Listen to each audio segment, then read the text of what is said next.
আৰু পাৰ্বতীৰ সেই জ্বলি যোৱা শৰীৰটো লৈ পেলাই মহাদেৱে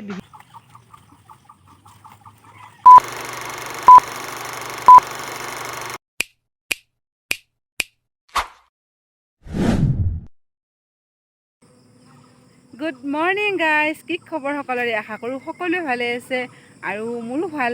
মোৰ চেনেলৰ অন্য এটি নতুন ভিডিঅ'ৰ সৈতে আপোনালোক সকলোকে পুনৰবাৰ স্বাগতম জনাইছোঁ। আৰু আজি গুড মৰ্নিং বুলি এইটো কাৰণে কৈছোঁ, এতিয়া বাজিছে ৰাতিপুৱা 5টা আৰু আজি এতিয়াৰ পৰা আপোনালোকক দেখুৱাবলৈ চেষ্টা কৰিম দিনটো কি কৰোঁ কি নকৰোঁ। তো ভিডিঅ'টো চাই থাকিব। তো আহকচোন আজিৰ ভিডিঅ'টো আৰম্ভ কৰোঁ। আৰু এতিয়া আহিছোঁ মই ফুৰিবলৈ। চাওক এইফালে কোনো নাই, বাপৰে এনেকৈ পথাৰৰ ফালে ফুৰিবলৈ আহিছোঁ। আৰু মই যোৱা ভিডিঅ'টোত আপোনালোকে দেখাই বেছি ইফালে চব পানী হৈ আছিল। এইফালে চব পূৰা একদম এইফালে চব পানী হৈ আছিল। এতিয়া পানীটো নাই আৰু এতিয়া পানীটো শুকাই গ'ল। তো আৰু এইফালে আছে আমাৰ খুৰীমা লাজ পাইছি লাজ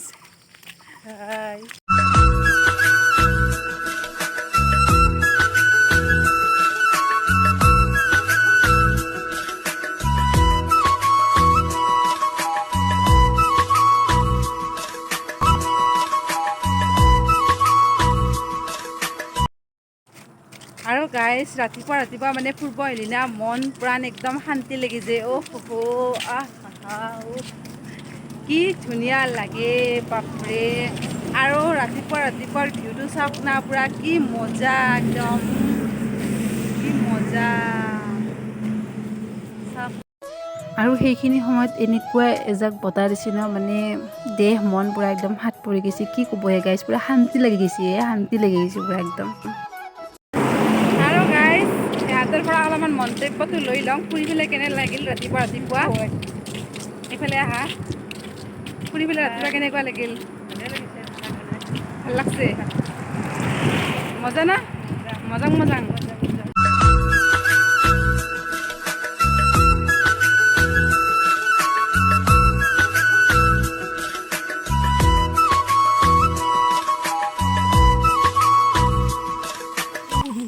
আৰু গাইজ একদম ওপৰৰ পৰা বৰষুণ মাৰি দিছে। আমি এতিয়া জিজিকলে ৰক্ষা। বৰষুণ এই কিবা অলপ খং উঠছি। ৰাতিপুৱা ফুৰিব যাওঁতে কিবা এটা কথা কওঁতে খং উঠছি। কিয় খং ইমান তহঁত? হা? ফুৰি আহি পেলাই পালোঁ ঘৰ, আৰু ঘৰ আহি পেলাই নিজৰ কামত লাগি গ'লোঁ। এই যে আমি প্ৰত্যেক বছৰে আমতি পালন কৰোঁ বা প্ৰত্যেক বছৰে অম্বুবাচী মেলা হয়, কিহৰ কাৰণে হয় হয়তো বহুতেই এইটো কথা জানে আৰু হয়তো বহুতেই নাজানেও। কিন্তু ময়ো সিমান এটা ভালকৈ নাজানো। কিন্তু মই শুনা পোৱা মতে সতীৰ দেউতাক দক্ষ ৰজাই এবাৰ যজ্ঞ পাতিছিল আৰু তাত সকলো দেৱ দেৱীকে নিমন্ত্ৰণ দিয়া হৈছিল। কিন্তু সতীৰ গিৰিয়েক মহাদেৱক নিমন্ত্ৰণ কৰা হোৱা নাছিলে। কিন্তু সতীয়ে মাক দেউতাকৰ মৰমত বিনা নিমন্ত্ৰণত তাত গৈছিলে। কিন্তু মহাদেৱে সতীক যাব মানা কৰিছিল আৰু সতীয়ে শিৱৰ কথা নামানি পেলাই তালৈকে গৈছিল। তাত যেতিয়া সতী গৈছিলে তেতিয়া সতীক কোনোৱে গুৰুত্ব দিয়া নাছিলে, বৰঞ্চ মহাদেৱক নিন্দা কৰা হৈছিল।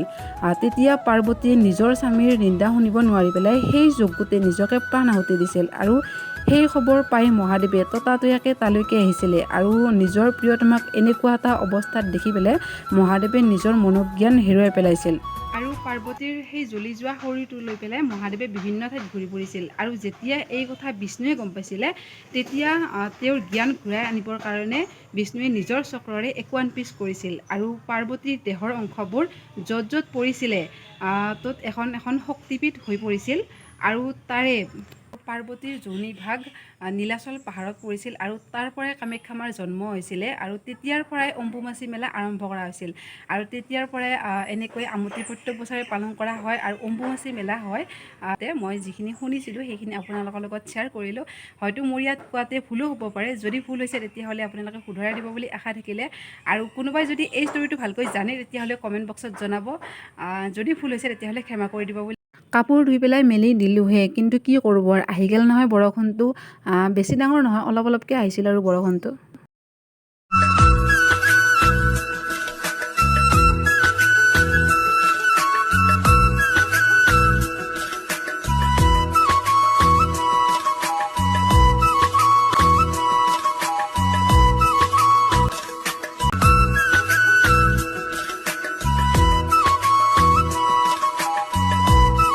এইফালে ল'লোঁ খাবৰ কাৰণে বুট আৰু আম আৰু লগতে এটা কল আৰু গাইজ এটা বম জমনি মানে কি হৈছিলে কঁঠাল আনিছিলে কিন্তু কঁঠালটো যেতিয়া অপাৰেশ্যন কৰিলোঁ তো কঁঠালটো ভিতৰৰ পিনে বেয়া কি কৰিব আৰু উপায় নাই আৰু তো আজি ভিডিঅ'টো ইমানেই আছিলে আশা কৰোঁ আজি ভিডিঅ'টো চাই ভাল পালে আৰু যদি ভিডিঅ'টো চাই ভাল লাগিলে তেতিয়াহ'লে লাইক শ্বেয়াৰ এণ্ড ছাবস্ক্ৰাইব কৰিবলৈ নাপাহৰিব লগতে কমেণ্ট এটা কৰি জনাব আজি ভিডিঅ'টো চাই কেনেকুৱা লাগিলে তো আকৌ এটি নতুন ভিডিঅ'ৰ সৈতে অতি সোনকালে লগ পাইছোঁ তো আজিলৈ bye bye love you all bye bye